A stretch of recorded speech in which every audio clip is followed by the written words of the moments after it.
Hey, good morning and welcome. This is James Harnsberger, and we're getting started. So let me just jump in where we were yesterday. We talked a little bit about how we felt and how things were feeling when we were making money, spending money, saving money, investing money, and wasting money. And we're going to write a little thing out if you're going to be part of this little exercise and experiment. I think the cool thing about that is that I'll give you the second part this morning. And what we want to do is then put the two together, and then I'll give you the next part tomorrow on Wednesday.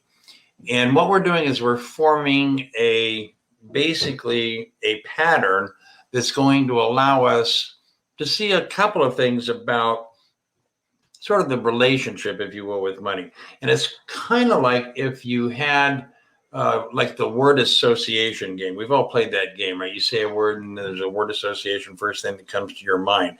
And it's sort of like that game, the word association game. What we want to do is just frame this out a little bit and give you a little bit of guidance. And if you're taking part in the exercise, then that's cool. It would be a little bit more about word association after you form a sentence kind of thing. All right. So again, how I felt and how you were feeling, making money, spending money, saving money, investing money, and wasting money. And just write that little thing out like we talked about yesterday's video or in the podcast for yesterday. And then what you want to do is then, once you've written that out, assuming that you have, what you want to do then is you want to go now and find one word that describes the emotion for each of those 5 modes of money. One word that describes the emotion. Good morning, somebody, Facebook user, good morning. So you have the making money mode, and then you wrote out a little thing about making money, how you felt or how you were feeling. And then next to that, you're going to write a single word that describes an emotion. It could be great, it could be happy, it could be shitty, it could be angry, scared, whatever, any emotional feeling that you get from what you wrote and how you felt and how you were feeling, a single word that would describe that emotion. The same thing for spending money. I know that when we're spending money, sometimes we have different emotions. Sometimes we have really cool up through the roof emotions because it's really cool. It's kind of like those Lambo moments when you buy the Lamborghini. Kind of like a Lamborghini. I don't have one. I don't know that I would ever buy one. But when you're spending money, and then there's times when you spend money and maybe it feels the opposite, right? And so what we want to do is how you felt and how you were feeling spending money. And then on that one, find a single word that best describes the emotion, right, of how you felt and how you were feeling. And then with saving money, same thing. Maybe you were saving up for something that you wanted to buy. And then you bought the thing after you saved up for it. And then you felt really cool. That's how you felt. And that's what you were feeling when you did it. What would be the single word that would best describe the emotion in a single word? And then investing money. Maybe you made a big investment, a medium investment, maybe a small investment. What you felt and what you were feeling when you made the investment, or what you felt and what you were feeling when you got the return back on the investment. Or maybe the investment was a shitty investment, you got no return. I've had one or two of those. Whatever one that you wrote of how you felt and how you were feeling for the investing money, find a single word that best describes your emotion of how you felt and how you were feeling. And then times when we waste money. Maybe we bought something, it arrived, and it looked nothing like the picture, right? It was like, what the hell is this, right? The picture says this, and this is not what I remember. We took the train up to Washington one time. We wanted to take a long trip and a leisure trip. And so we took the Amtrak from San Diego to Washington to see one of Susan's childhood friends, Jenny. And we're on the train. I know before we got the train that we looked at the little brochure online, And the private suite, it looked like it looked pretty cool. It looked like it was pretty spacious and whatever. And so we get there, we check in, and then we finally get on the train, and we open this cabin that we have. It's our space because we rented it, right? Paid for the ticket, and it was like a closet. Boy, the picture was so deceptive. That to me was a disappointment, right? That was the emotion that I felt. Well, I felt a little pissed, but then I was disappointed because the picture was nothing like what we got crammed in and spent a couple of days on the train going up to Washington. Anyway, so when we wasted money, or maybe we got disappointed about our expectations, we got something less than what we desired or wanted, and you felt something and you were feeling something, what would be the single word that would best describe that emotion? Now, you can take a little bit of time today to do this. Maybe think through it a little bit, sit down, get some private time and do this. And then here's what you want to do the next step after you do that. See, I kind of wrote it all out right here. And so then I've got the little words that the single words can be right here on the single emotion. What you want to do is then you want to take your writing instrument, pen, pencil, or crayon, and circle each word. Circle each word, because those are going to be what we're going to call keywords. Maybe make a little note. Those, in fact, I'll do it too. I'll make a little note. Those will be keywords for the exercise, keywords. This is really a cool exercise. You're going to love this. Tomorrow and Friday, you're going to absolutely love this. And the keywords really are like, remember I talked about when I took that tour and I wanted to see how the air traffic control thing worked right at the airport. I did one here in San Diego, and then I did one in Dallas, Dallas-Fort Worth. Man, what a big airport that place is. Jeez, oh, geez, like Atlanta. So anyway, I took a tour. They had the big radar screen. The plane's coming in, and it blips on the radar. It's coming in on they call it approach, right? Controlled crash, coming in on approach. And then it blips and it blips and blips. What the keywords are going to do, they're going to be sort of like the radar works. They're going to be a little bit of a keyword, and they're going to be like a blip on the radar. So, and I wouldn't put a lot of thought into this. Whatever the first thing that pops in your mind, and maybe then check later and see if you have the same word as the keyword. You're going to feel that feeling of comfort and confidence when that's the word that best describes the emotion to the experience that you wrote and how you felt and how you were feeling. It's kind of a word association game in the sense we want the word that comes to our mind that best describes the emotion for each of those things. Then we want to circle it and make sure that we label those as key words for the part that we're going to do tomorrow. And the cool thing about this is anytime we have an experience, right, we kind of put that in our memory. We link a little bit of an emotion or maybe a lot of emotion to that experience. And then when something that is the same or similar happens, it's kind of funny how that little path in our brain sort of knows where that's at because it feels and sounds like and looks like the last time that happened. And that's a clue. It's a clue because it can be a real feeling even when it's not true, right? It can be a real feeling even when it's not true. And the funny thing about money and how it works is it sort of works a little bit different in that we put more emotion probably into the money than we do, let's say, maybe the environment, our workstation, or maybe our house. It's like that show. Man, you ever watched the show? I can't remember what the title is. It's about people that are hoarders, right? They just like pack rats on steroids. My God, I watched that. Was flipping through the channel one day, and I had just stumbled across it. I couldn't watch that thing for like more than 5 minutes. I mean, I could not imagine. I would just burn that place down. There's no way I could live like that, right?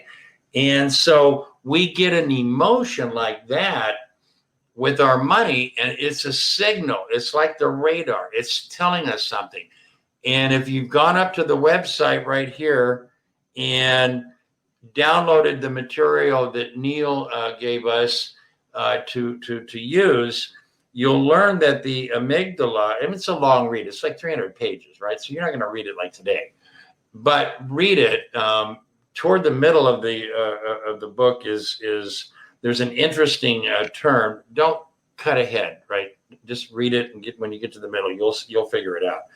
And the cool thing about that is that amygdala is like a radar, but it's also like a thermostat. It measures and sets the temperature as well as the little feedback.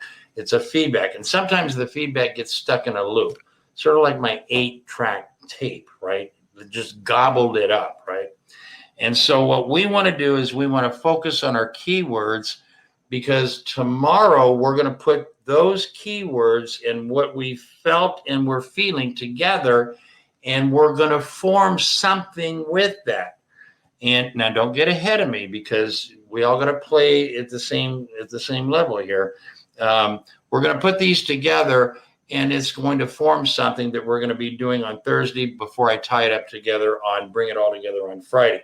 Now, you might think, well, that's kind of a goofy exercise.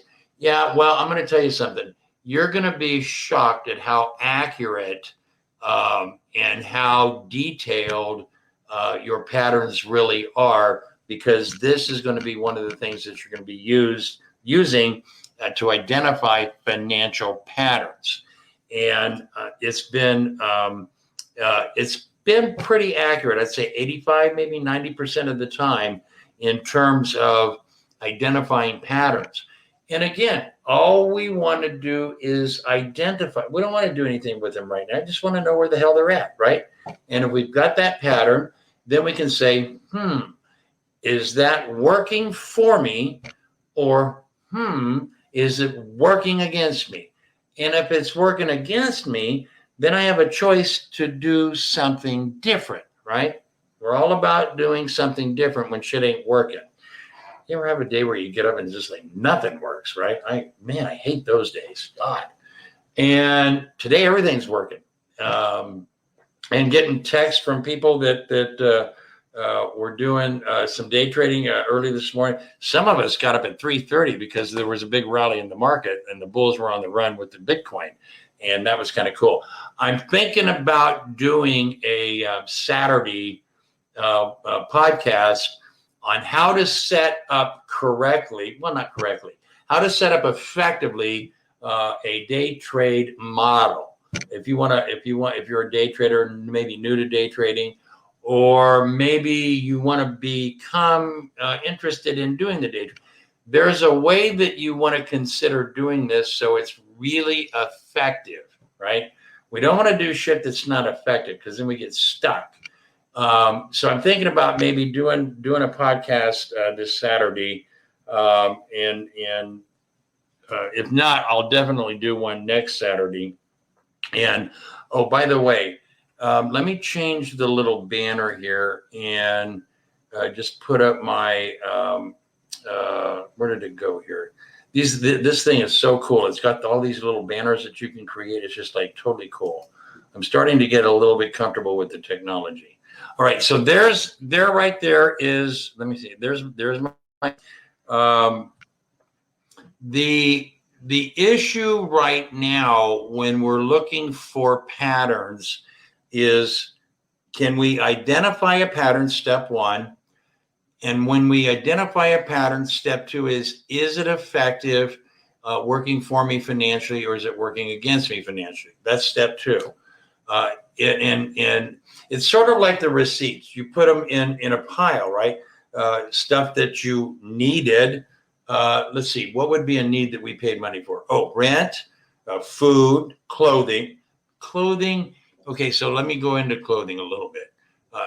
Remember I told you, I think it was last week on a podcast, had a client back in the day, had a big tax problem. And one of the issues was 65 pair of shoes in a month. It's like $12,000, $13,000 worth of shoes. I'm not shitting you. It's like serious, over the top shoes, man. A lot of shoes. Most of them, boxes weren't even open. So when I'm talking about needed clothing, yeah, okay, if you need a pair of shoes, but when you buy 65 pair of them, that's like over the top. So you had a stack of receipts, needed stuff versus wanted stuff. Well, this works the same way. Is it effective or is it not effective in getting us what we desire financially? And what you're going to find is whatever the pattern is, there's about, I don't know, 4, maybe 5 combinations. Whatever the pattern is, it's going to be pretty clear if it's working for you effectively or not.